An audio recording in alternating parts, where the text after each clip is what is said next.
Ito ang aking explain tier list updated as of April 2026 at makikita natin dito na skirmish heavy pa rin talaga ang ating role. Importante yung parte na makakakuha ka ng power spike early game by level 4 with minimal items. Kaya makikita nyo sa taas na nandyan sila Lapu-Lapu, Phoveus, Yuzong, and Sora na talaga namang pag level 4 ay kaya nang pumatay ng marami with minimal items. Kahit hindi pa tapos yung War Axe mo, may magagawa ka na. As for our conditional picks, it's the same thing except mas kailangan nila ng items kung ikukumpara doon sa apat sa taas.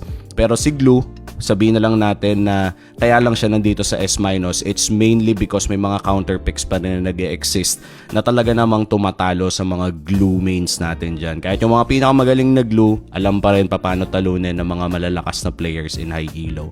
For other picks such as the Terizda, Uranus, and Khalid, Hilda, ito yung mga tinatawag nating lane neutralizers. Dami mo na rin si Gatot Kacha na kapag wala ng good matchup o sabihin na lang natin kailangan nyo lang naman ng dead lane, these are the heroes that you want to pick. Literal na hindi sila mananalo sa lane pero hindi rin sila matatalo, which is also very important when it comes to early game objectives such as the Turtle o kahit Lito Wanderer.